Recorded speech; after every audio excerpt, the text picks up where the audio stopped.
You're listening to Finding Your Genius Zone with Dirk Nevelle.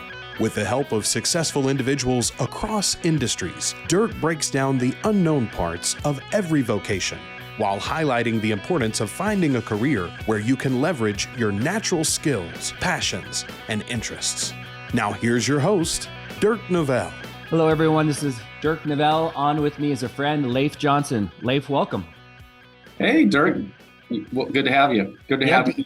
Yeah, it's awesome to have you, man. I know we talked about this, and I know you're super busy, and I really appreciate you taking the time. Leif is a client of mine back in the day, and I've known him in the business community, and I remember him actually playing football at the University of Washington. And I have big respect for athletes at D1 level, but he's just one of those guys. When I met years ago, I was really impressed, super smart. And he's in a really interesting career that I wanted to, I haven't actually had anybody in his career yet. So I'm going to do my best to explain it, and then I'm going to let Leif kind of get into detail. But he's in investment banking, specifically mergers and acquisitions on the sell side. And it's a very interesting career, and actually one that I think if I could rewind the clock, I would have had a lot of interest in pursuing myself. So Leif, why don't we start with just how would you introduce yourself if you met somebody and they said, what do you do? Yeah, well, I'm the co-founder of a company called Liberty Ridge Advisors, where our headquarters are in Seattle. But what I do is mergers and acquisitions with private enterprise, closely held businesses. We do mostly what we call sell-side M&A, and that's helping businesses when they get to a certain point, often start to explore options on exiting the business, or could be recapitalizing the business with a new partner, taking a liquidity event. And sometimes it might be just growth equity. The business is really growing, and if we had additional capital, there's lots of opportunities to be had. So it's kind of related in and around those kind of three buckets. We do a little bit of buy-side work too for companies, but I'd say those are the four areas of focus for Liberty Ridge and the work I do. So I'm going to just really simplify and break it down for the audience. So hopefully I'm not going too simple for you, but a company that, let's just say you have an owner that's looking at selling his business. He's been in it for 30 years and there's a lot that goes into the deal. They're going to look for somebody like you to help represent them in the sell of that. Yeah, I like to kind of talk about it. We kind of quarterback that set of activities. Like to tell folks and clients, I mean, there's really only two things that ultimately can happen with the business. It'll either die or it'll sell in some way, shape, or form. And what happens for us is we're oftentimes dealing with private businesses that are a pretty good size, far larger than what sometimes people default drive of private businesses is let's just let the employees buy the business over time, or et cetera, or some of our key folks. They're too big. And so you get to a point where you don't know exactly how to do it. And they're also notable businesses that are getting approached by strategics and private equity on a very regular basis to be acquired or to be purchased. And so it gets to be a rather confusing and difficult time to kind of understand what are the best ways to approach this. And of course, there's confidentiality that kind of hovers over the whole thing. You don't want anybody to think that you might be having these discussions, because that can certainly affect the competitive landscape or bids that you might be having out in the marketplace, or any number of certainly employees. There's a concern always around employees thinking that something like this may be afoot. So there's just, and then maybe lastly, for the clients that we serve, they've never done it before. They've never often really done a business, sell of a business in this magnitude. And so the stakes are really high. And so that's often what we find our way into. I love it. I remember when we were having lunch and I was really interested. I think I threw out a question that you probably hear or see sometimes is like, why doesn't the owner of the business just sell it on their own? Why do they need somebody like you? And I remember you got into detail about all the things that could, not, I want to say go wrong, but all the things that you might help facilitate. Can you just kind of touch on a couple of those? Because I think it's interesting to hear like the value proposition of somebody like yourself and why you're needed. Yeah. It'll probably sound a little self-serving. I don't intend it to be, because it's actually, if you kind of stand back and think about it, it's quite an interesting question. First and foremost, the folks that we're dealing with, for the most part, have never really sold a business, certainly of that magnitude, and where the cards are stacked that significantly in terms of a balance sheet situation for them personally. And I will say this: most transactions, and this is just shirt tail research, I can't definitively pin it on this, but I think this is accurate. Most transactions do happen without an investment banker, unfortunately, from our view. They get approached and you get a term sheet and you send it to your lawyer, and before long you're kind of halfway into this deal and you're kind of waiting to see if it'll actually transpire. What we like to do is get in front of that and tell our clients, hey, you get one shot to do this one time. And I guess we could even play it out and go backwards. If you're running a company and you get a term sheet, well, that certainly feels good usually. And you send it to your lawyer and he starts to kind of massage it and think about it and redline it. And you're kind of, there's an old adage in our business: one buyer is no buyer. You're kind of beholden to the buyer because they've got the money, they've got the time, and of course they're going to set the terms. And usually the terms are going to cave in on you over time, usually. But what we do find is most deals, I say most, let's say a good half percentage of those deals happen without an M&A advisor. Well, the question we can all ask ourselves, if it gets done, and of course many of them don't, but if it gets done, the question is, was it a good deal?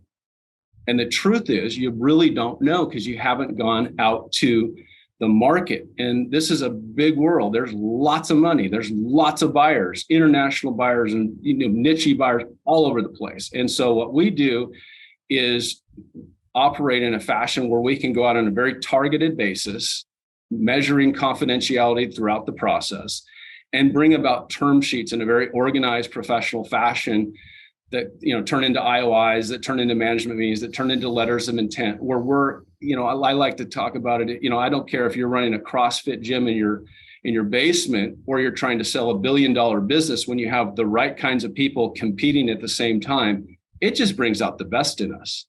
And when you're talking about selling something, certainly you are going to hit valuation and you'll hit it hard and fast, but you also are going to start to deal with culture and the fit and management philosophies and vision and lots of elements that are more legacy cultural related than maybe just money, but it happens to all of them. And when we go out, we're able to kind of organize and run that gauntlet with our client, minimizing the distraction for them, because it's a very distracting, difficult process, both, the activity wise and emotionally, where we can kind of minimize that. And as well, make sure that we're talking to the right people at the right time, because go back to where we started, you generally get one shot to do this. You just want to maximize your valuation. You want to maximize the options. That's what we're like. Yeah. I mean, I know I would never compare, but like selling a high-end home, just to the first person that came and said, I want to buy it. I mean, I don't think a smart way to go about it. And I know that's a different world, different career. What comes up right now is I'm thinking about, I have family that has a business that's 5 generations, and he's very emotionally involved, right? It's a part of his identity. It's his baby. You're also dealing with, people's babies, right? I mean, this is a very heavy emotional process. I would assume that you get pretty close with your clients during this time. Yeah, it's a very emotional process often, because we deal with a lot of founder-led family businesses, partnerships. These people have birthed these businesses and grown them to something that's a substantial basis. And those relationships and your self-esteem starts to get wrapped very tightly around that business. And when you start to think about selling it, it's in a very, very strong emotional experience. And of course, just selling a business is difficult. It's a very difficult undertaking that'll feel a little bit like a roller coaster emotionally. So there's going to be ups and downs throughout the process, just intuitively as you go through that. But then you wrap up the emotion that people experience with this idea of possibly selling a business that they own. I like to say, clients that we often work with care more about their business than their own children in many cases, but it sounds kind of weird to say that. So no one really says it, but they feel it. They feel it, or it's real doggone close, let's say. So it's a very emotional experience. Yeah. And also, I mean, let's just say you sell medical equipment and you're really good at it. It doesn't mean you're really good at selling a business. It's a different skill set that, it might be a very intelligent CEO or owner or founder, but it's not like they've done this before. And then, like you said, one shot to get it right. I see the value for sure. How long, Leif, have you been kind of in this world? Let's see. I think I've been here in M&A for the past 15 years or so. Yeah. Okay. And so 2 questions, you can kind of hit one first or second, whatever, but how long do you think it takes, like, typically to get good and fluent and credible in the business? I mean, how long did it take you? And I guess a similar question is, what was the hardest part about getting good in the business? Yeah, good question.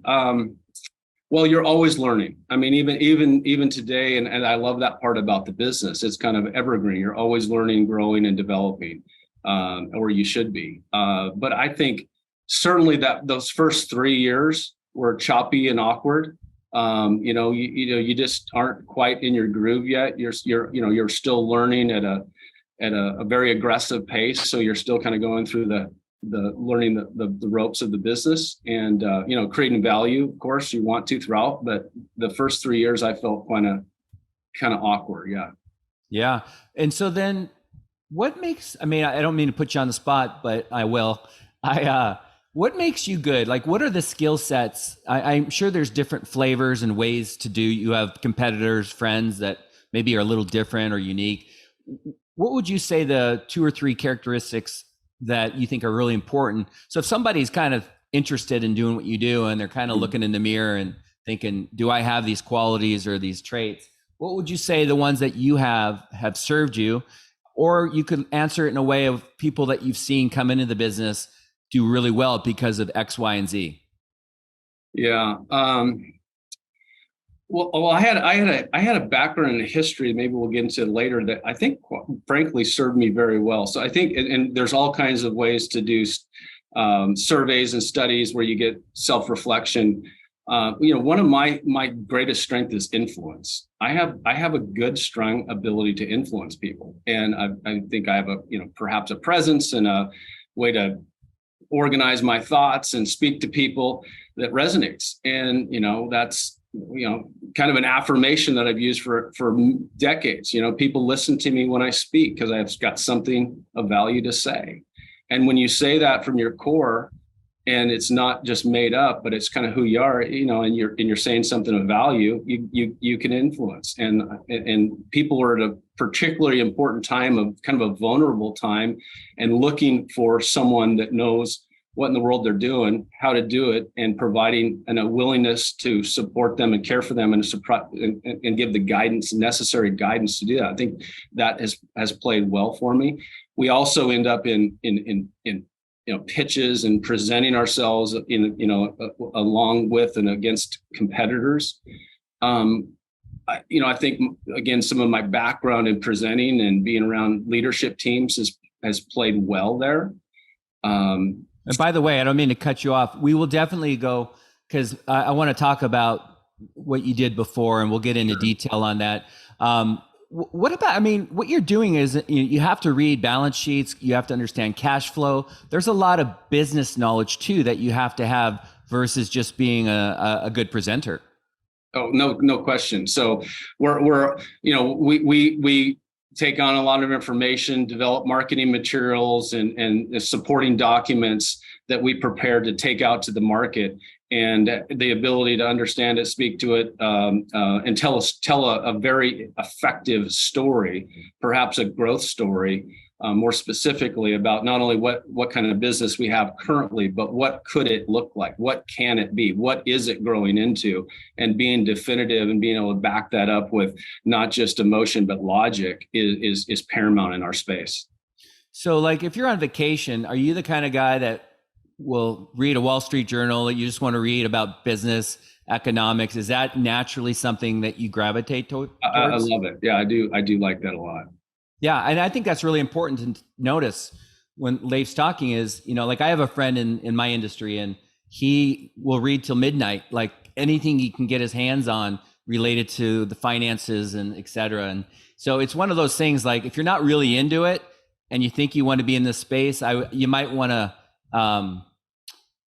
think about that. So let's go backwards a little bit. I remember you were part of Pacific Institute, which was a major company that actually I didn't work for, but I attended some of these seminars, and I feel like a lot of your value and skill sets, I mean, they came from a lot of things, but speak to us a little bit about your experience there in terms of presenting, talking about leadership for businesses, executives. I think that seemed to be a perfect launching pad for what you're doing now.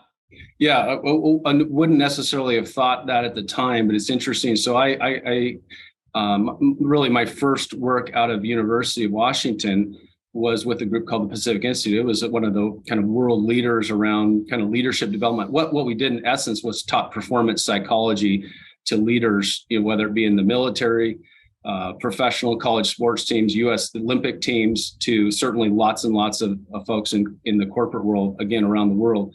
That was kind of unique and cutting edge at that time and packaged in a unique fashion. And so that was great from a personal growth, personal standpoint. And frankly, over time, because of our package that was around culture transformations, we found our way into a lot of M&A, both get ready to be sold, but in many cases post-integration. I like to kind of say it's all the finance folks give each other high fives for the good work they do, and all the operations people say, "Oh, great! How's this going to work?" And oh boy, you're going to give us 100 days to kind of get on plan. It's a chaotic time, and it's a very disruptive experience. And so we found ourselves into a lot of work in Fortune 500 and large middle market companies doing post-integration. So I became quite versed in M&A, kind of in the back door instead of the front door is kind of what I like to think about it, and saw what does this actually look like in the aftermath, which was very healthy. And of course, the experience I had with Pacific Institute, working with in leadership teams and executive teams and in boardrooms on a weekly basis was profound, because not only are you having to grow, but boy, you learn a ton being around a lot of smart and interesting people. Right. My memory was I was in a bigger room with a lot of diverse people. So are you saying there you would also take part in, maybe your group would go in and work with a specific company's management group? Yes. Okay. We'd go work with specific leadership teams initially, and oftentimes scale out a consulting project for the company. And I'm just curious, like I remember the presenters, you get up there and you have to be confident. Like, was that a natural thing for you, or did that take a while to cultivate? Well, both. I mean, I think I had kind of the goods to deliver that, but it's like anything, it's not quite assimilated until, time. There's nothing that quite beats time and experience to kind of, find your way into your comfort zone. So it was a little bit of both. But, I think public speaking or any kind of speaking in front of people terrifies most people. And I don't think anyone's really immune to that. You kind of grow through it as you're around it and involved in it and doing it more often. So I would say a little bit of both. I think I had some things that were helpful in that space, but I also was having to grow like crazy. You said something earlier about, one of your skill sets as far as talking and people listen, you have something to say, they feel it. What came up for me is like, you're just very authentic, right? And I feel like that's really important. Like, I don't know how effective you'd be selling Slurpees and paper clips, because you're probably not really into that. But like, you were really into the curriculum and content at the Pacific Institute, and you're obviously really into what you do now. And I think that's something that's important to point out, that, if you're kind of not into it and you're good at it, it's only going to take you so far. But just getting to know you over the years, I can tell like it's genuine and authentic for sure. Yeah, I mean, I love it. I feel it's a great honor, really. and maybe I could peel back because you talked about the business. I kind of think about it in kind of two forms. You have kind of a back office element where you're doing a lot of financial analysis, you're developing materials, and there's kind of an engine that's at work there. And then there's perhaps a little more of a client-facing level activity. And so I had, partly because of my history, I suppose, I found my way into a lot more of the client-facing work.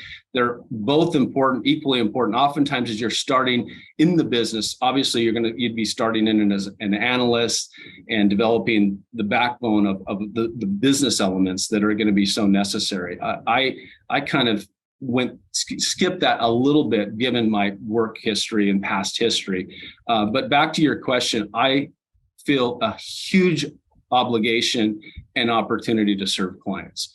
And I love business people, love business people, entrepreneurs, people that took risks, people that are making it happen.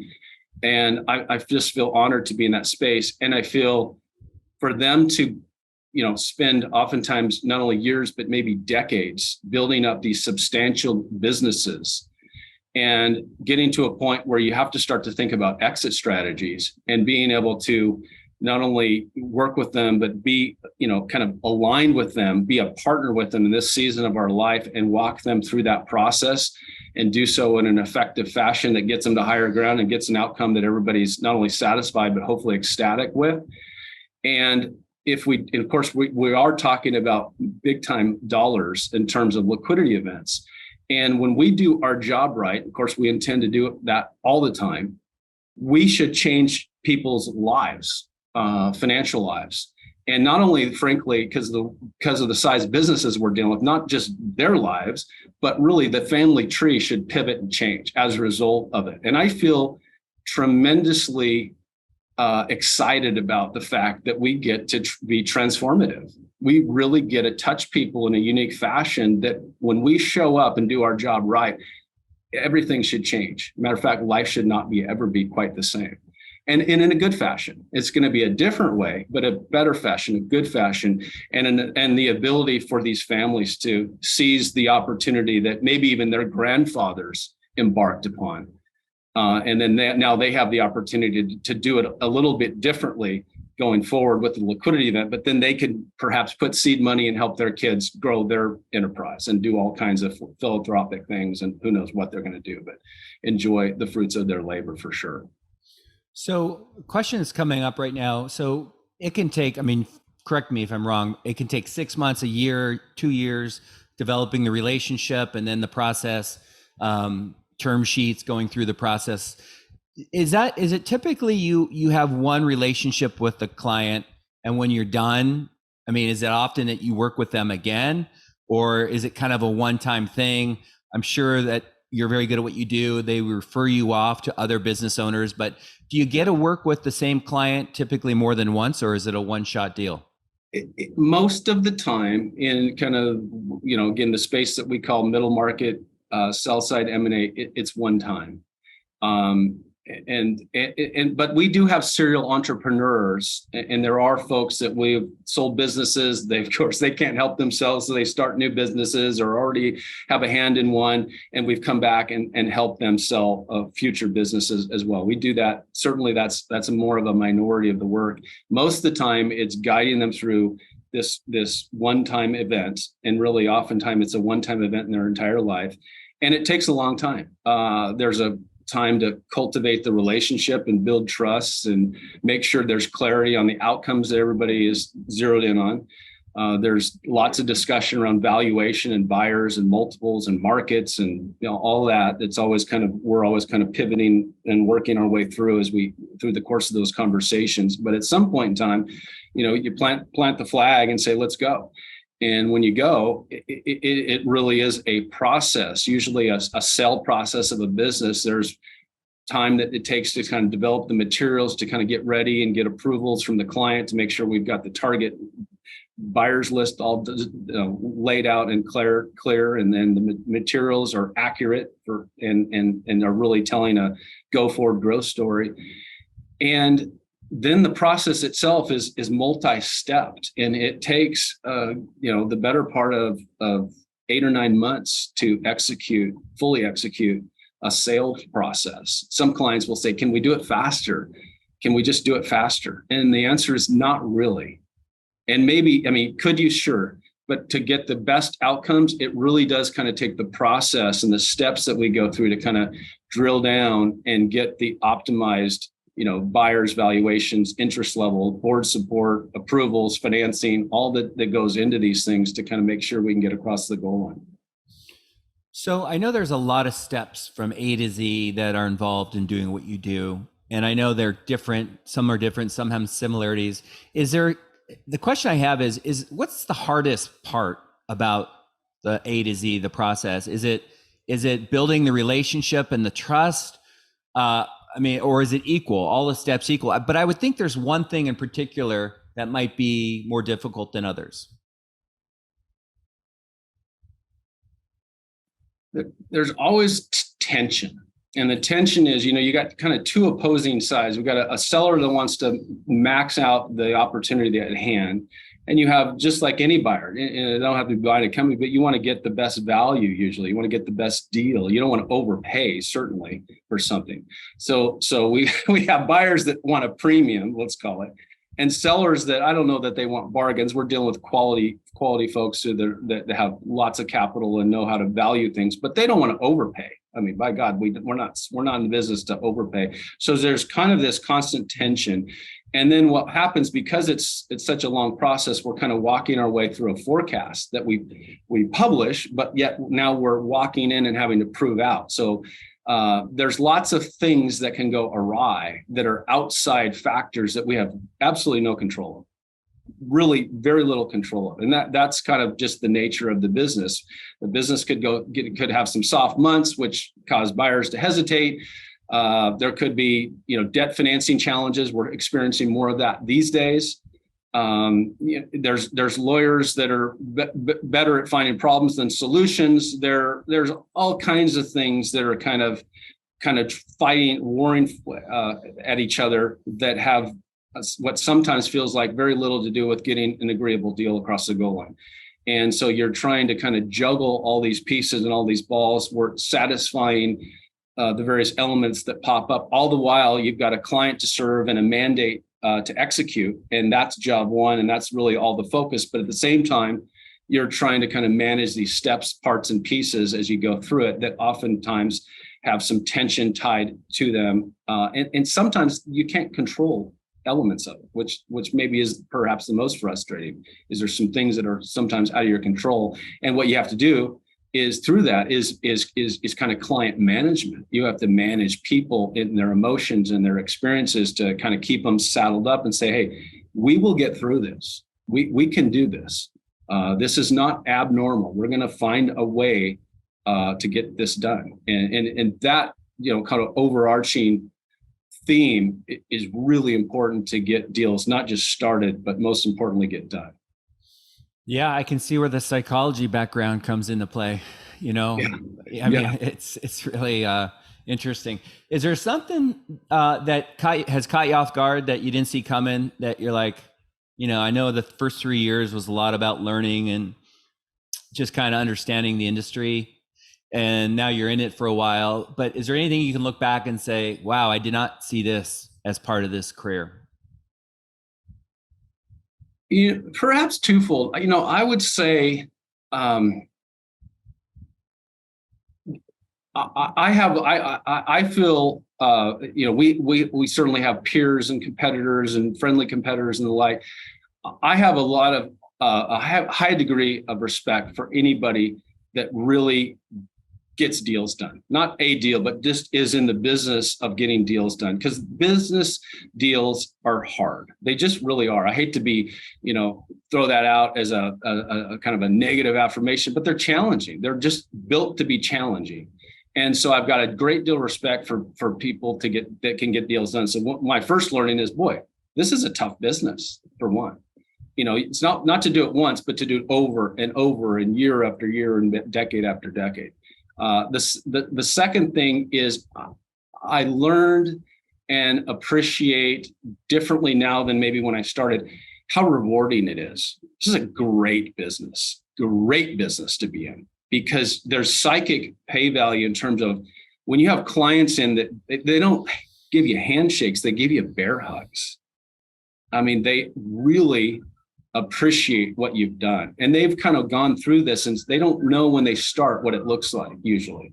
But by the end, and we, of course, we shield them from plenty of it to go with it. But they understand the challenges of doing all this together, and it becomes a very intimate process. So the relationships and the invitations and the Christmas letters and just the respect that I think clients give to you, it is really rewarding. And I love that, because that to me is what it's all about. Everybody wants to get paid well, sure, that's fine. But what I want to do is I want to make a mark in the world.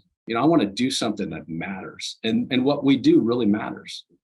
I hear you. I mean, I can't imagine, like, I keep going back to my family and like selling the business. Like, that's a monumental event, and you're at the forefront of that.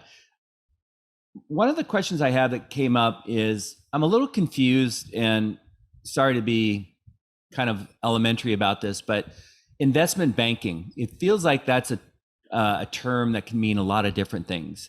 Can you just kind of, because people are tuning in because we have investment banking as a category for you, and you're on the M&A side, the sell side typically. Can you just elaborate a little bit on the different maybe directions you could go within investment banking? Yeah, it's a very broad category. So certainly there's bulge bracket firms, Wall Street firms that are doing M&A, and if we can, from hedge fund and asset allocation to doing true M&A type things that are oftentimes more like financial engineering activities. And then you kind of go down a tier into kind of what we call middle market. That's always definitional, but it's usually going to be with private companies of material size, where you are still doing,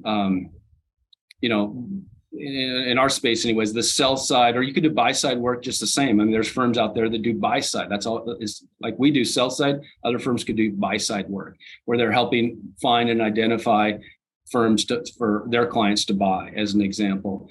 And then of course there's segments. We could be in, debt financing. We could be, just in capital markets. There's lots of layers to all this. And then ultimately, if you go down market, you get to kind of business brokers that are also serving an important part, but they're doing it with smaller businesses, restaurants and laundromats and different things. And their model is completely different, where that is kind of more like a real estate agent, where you might have a listing, put it on the internet, hope somebody sees it. There's certainly buyers looking for businesses like that. So we play kind of in the middle of both of that zones, from kind of Wall Street,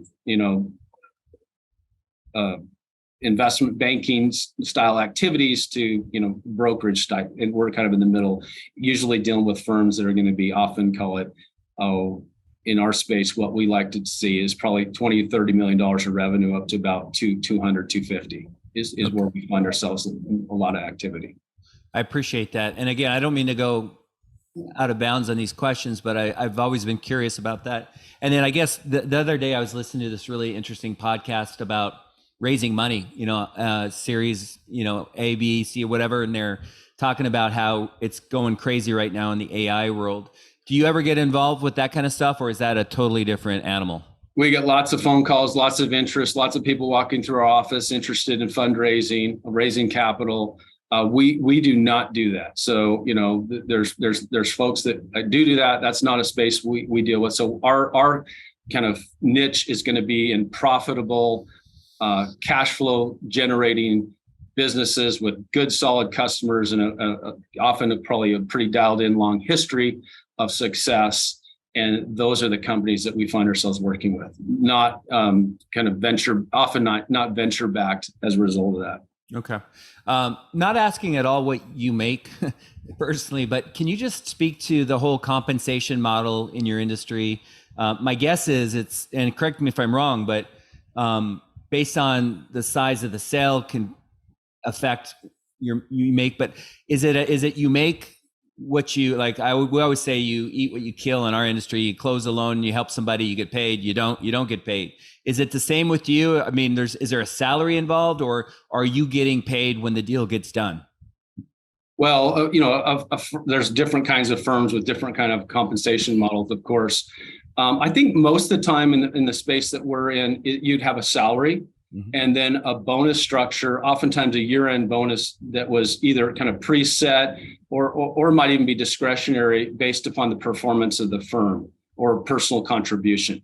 So, and we're very much a performance-oriented not only firm, the whole space is very driven around performance. And so while you said eat what you kill, usually that's not quite the case, but it's very driven towards being accountable and being a performer. And what performance means in our space is contributing to deals. And whether you're in the back end of it or the front end of it, contributions to getting deals done, because the lion's share of our revenue comes when we close a deal, our client gets paid and we get paid. The more money they make, the more money we make. And we like to hit home runs and grand slams here at Liberty Ridge. So we want to do well, but we want our clients to do fabulous. I love it. Yeah. Home runs. I hit a lot of singles. I would like to have more home runs. I'm jealous of that. I will say this though, as a result of that, running the business, it's a lumpy business. So it has its own inherent challenges too. So home runs and grand slams are great, but usually there's that leads to kind of a lumpiness of the revenue through the course of the year. So these can be kind of difficult and challenging businesses to run, because it's also a business that, there's times when it can be a little bit more difficult and the market isn't quite responding. The valuations are down, and we're dealing not with businesses that need to sell. They want to sell at the right time. They don't need to do anything. These are great companies. And so you can see how that can kind of be challenging from an operations standpoint too on cash flow. So you can do well. You should do well. If you're good at what you do in investment banking, you should be paid handsomely doing it, because you're creating tremendous amounts of value, millions and tens of millions of dollars of additional value to your clients. And that's how I like to feel is frankly, if we do our job right, it's free. And that sounds kind of cute and maybe even trite, but it's actually very accurate. We do our job right. We should significantly increase the value where our fee in the end is mitigated and then some mitigated by the value created. Yeah, I get it. Everybody wins. And also you're a business owner, right? I mean, it's a little it's a different hat that you wear, right? It's not like you could be just somebody getting a salary, getting a bonus based off performance, but they're not worried about paying the bills, all the P&L, hiring, recruiting. I mean, there's a lot of things, and that's really interesting, Leif. In my podcast is I have a lot of people who are owners of the business, even very creative, like photographers, painters, film score producers. So they have this creative side, but they're also the owner of the business, and it's a totally different hat that they have to wear. And I think if you're listening, it's important to understand this. Like, you might really like what Leif does, but it doesn't mean you should own a business. You might just be a really good contributor on Leif's team. So people have different skill sets. We're all a little unique in our own way. Are there different roles? And I bring this up because if somebody's listening and they're like, I don't have the presentation skills or the likability factor, holding space for people and make them feel comfortable, but I really love what he's doing. Are there different types of opportunities for people who have different skill sets in your industry? Oh, completely. And there's a whole, the traditional path to get into investment banking, fortunately or unfortunately, is usually, these bright, sharp folks getting spit out of Ivy League schools and are wanting to find their way in the space. And that's not always the case, but they come from a finance background. They're steeped in that, but they need more specific education once they get into business. So this is a corporate finance driven business. So your ability to run numbers and develop spreadsheets and develop a thesis and do there's lots and lots of research that goes on in this business. That is a huge, important and value add element, a necessary element to what we do, and is it's quite different than perhaps a client facing meeting when somebody's got to put their knuckles on the table and say, hey, this has got to happen and this has got to happen now. I mean, those are different skill sets. and both of them are important. They're both important. And so there's a back end and back office to every investment bank that is critical to how that business runs. Yeah, I mean, every successful person I've interviewed has a successful team or a group of skill sets. Even in my world of lending, there's a lot of people that are involved, and quite honestly, they do the hard work. My job is, I know people and they like me and trust me, and I'm good at articulating things. But if I didn't have the team I had, it would be a different outcome for sure. Yeah, and by the way, growing up in through the business is the best way to enter investment banking, no question. So any chance you have at internships and getting your foot in the door and getting some exposure and creating some value and relationships, that is, not just how you get in investment banking, but perhaps many different industries. But it certainly runs true in banking. It's competitive. It's hard to get into, but you got to get a foot in the door and you got to get some exposure and some experience and develop your chops, while seeing it at play at work. Yeah, I'm glad you brought that up, because that was my next area. Is someone's interested, say they're getting a business degree at the University of Washington, and they're a year out. What is like a recommendation? Is it a business degree? Would you recommend getting a master's? And then what? Like, what are the best ways to get into this world? Yeah, I think business degree. Of course, I like psychology too. I think business degree in psychology would be paramount to being as well-rounded as you possibly could be. But business degree, accounting, finance, that is definitely going to be the avenue. Master, getting an MBA is terrific. I wouldn't say it's absolutely necessary, but it's certainly value add. But I think getting internships, meeting with investment bankers, reaching out to be, there's, I know this is probably not just unique to us, but we get hit with so many college kids looking for internships. So, take the next step. Matter of fact, we've got an intern right now, several, but one that I told him, his name is Luke. I said, Luke, you were so close to being annoying. That's why I liked you. But he stayed after it. He would reach out and then give me a little bit of pause and do it again. And, he made himself known, and I appreciated that. And I think not only did I like it just kind of stylistically, but that's the kind of person that works in our business. Professional, organized, but dogged. You got to have that in you, or you're not going to be any good at this business. And I love that. Yeah, I mean, this is the kind of stuff, Leif, that is gold. This is the stuff that young adults, or even if you're in your 30s or 40s, this is the stuff, the grit that you have to have. And I was kind of laughing thinking about when you were playing football at University of Washington during a time where one of the best teams in the country. I mean, I have to think some of what you use in your life today, you got out of, just getting beat up, knocked around, getting back up. I mean, it all kind of blends together, doesn't it? Oh yeah, for sure. I think that's kind of become a hot topic now, grit. Angela Duckworth's, latest book and others. But where do you develop grit? Grit is a difficult thing because it's a muscle, and it has to be, you have to use it. And usually, again, I come from a football background. It could be others, but football's great because it's a gladiator sport. It's a tough sport. It's hard. It's really hard. And I like to say that I gave the University of Washington blood, sweat, and tears. I mean, they got tears. There's points where I'm like, I don't know. It's hard, or you're hurt, or all kinds of stuff is going on. And you develop a muscle called grit. And grit is something that if you could give to any college kid, what's perhaps the most important tool for you to be successful in this new era, whatever that era looks like and becomes? Grit. You got grit, kid, you're okay. You're going to make it. And, to my own kids, what's the most important thing? Grit. Sure, you need to be smart. Sure, you need relationships. Sure, you need all this stuff. But give me grit, and we're halfway home. I love it. I mean, I don't know who it was. Maybe it's the same gal you referenced in the book, but they did a study about what is the one thing that separates the most successful people from others.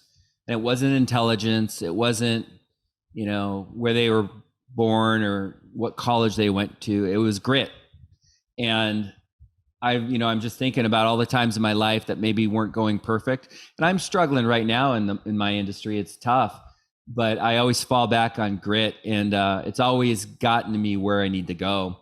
But I think that's really good advice. One of the questions I ask my guests is, what is some advice you'd give to somebody? And I almost feel like that's like the perfect response right there. Yeah, I mean, I think we always want to lean into personal growth. We always want to lean into personal development. Whoever you are right now should be different than who you are a year from now. I tell myself that I need to keep growing, keep developing, keep learning. And I think if you can develop this kind of spirit of continuous learning, curiosity, and be a goal setter, be tough, develop grit, and know full well that everything's not going to go perfect. Matter of fact, lots of stuff won't. Matter of fact, the more goal setting you do, the harder you lean into stuff, the more obstacles and failures you face. But again, it doesn't mean it's always easy or always even fun. But that's when you're really making it happen. You're pushing out of your comfort zone. You're leaning into stuff that used to be just ideas, and now you're trying to make them realities with some kind of execution. I mean, that's the magic. And it doesn't matter what you do, but if you're doing that, that creates kind of this sense of purpose, like you're developing. And when you develop yourself, good things happen. I love it. As we wind this down, is there anything that I didn't ask that you think is important for the audience to know if they're considering your career? No, I don't know. I think we've covered the basis. I really like this business. I feel like it's rewarding in a sense. And I think that's maybe why I play in the middle market space, because it's very personal. When you go, again, we talked about kind of going up market. When you're dealing with somebody else's money and you're dealing with kind of Wall Street, that is, and we've got a $2 billion client that we're dealing with, and we're having real-time exposure to this right now. A little different client than is our norm. It's not emotional. They still want to make good choices. They still want to do diligence, but it's not personal. I love when it's personal. It matters a lot. And to me, when the stakes get really high because it's so personal, it's so wrapped around somebody's self-esteem and self-image and their ego, it's harder. It's harder and more dynamic and more interesting and more personal. And I love that part of it. And then ultimately, again, as we've spoken, the aftermath when we do our job right is life-changing. And I think that to me is great. So I think this is a fabulous business to be in. It's a purposeful business. It means something. You make a mark in the world. And if you've got the skill set behind it and the training behind it, it's something that, I think people should explore and look into. I think I'm really glad you said that, because it made me think how important it is. And this isn't something I think a lot of young adults think about. I think they're thinking about paying off debt. They're thinking about what looks good. They're thinking about, money or whatever. But pay attention to who you are working and selling to or interacting with. Is it a B2B, business to business? Are you selling to VPs of marketing that you'll never bump into at the grocery store? Or are you selling to friends and family and neighbors, B2C, business to consumer? And what Leif's talking about really is making me realize is like understanding, okay, you are in investment banking and M&A on the sell side, but understand your audience or your demographic or your client base. And is it a black and white, unemotional sale, or is it I think that's really important, because you could actually, Leif, work for a company that's not selling to mid-size and where the emotional isn't there. And you may not have the same authenticity and genuine excitement in that career, correct? I think for me personally, it works better. Just knowing myself. Of course, the fees get bigger, when you go up market. That's kind of nice. But again, that's not what drives me. It's nice, but it's not what I'm most interested in. And so I like where kind of the space that we fall into. Yeah. And the stickiness of Leif, like the value, the things that you uniquely bring to the table, they mean maybe more in your range of client base, right? So if you go real high, they may say, Leif's the greatest guy in the world and I feel I trust him, et cetera, but it may not mean as much, perhaps. I don't know. I'm just kind of throwing it out there. last question, I ask everybody this. Let's just say investment banking is off the table. You can't go back and do the Pacific Institute, nothing like that. Is there a dream job? And I ask this because it's always interesting for the audience to kind of get a different flavor of my guests. And a lot of times people say, well, I'm doing it. So that's not an option. But what is like a dream job? If you could do anything, you're still young. I know you're really happy and content, but is there something that you think about? Well, I haven't thought a lot about it for those very reasons. I would be a business owner. I'd definitely be a business owner. I have found that, that is kind of my zone of genius, I suppose, just as I'm reading your wall mount behind you, I like to invent my future. I like that. I'm perfectly comfortable betting on myself. I would rather do that. And so I found my way into business. I wasn't sure if it was like football coach with your football background. Oh, I'd love to be a football coach. So let's put a whistle around my neck. That'd be good living. Being a teacher and a football coach, I'd take that. I'd take that for sure too. I love it. I could see you being, and you're young, and who knows? I think you're in. I'm trying to think Seattle, but there's a lot of good high school teams around here that could use a coach like you. I just actually had a podcast the other day with the head coach of PLU. Oh yeah. And sure. It was really good guy. And he just brought on Hillary Butler on his staff. I'm aware of that. That's terrific. I saw Hillary not too long ago. He's thrilled and excited to be on the staff. Yeah, I bet. Hey, Leif, you're awesome. I really appreciate your time. I think you threw out a lot of really good information. Tell us again your company name one more time. Yeah, company name is Liberty Ridge Advisors. All right, cool. Leif, have a good day and thank you. Yep. Thanks, Dirk. All right.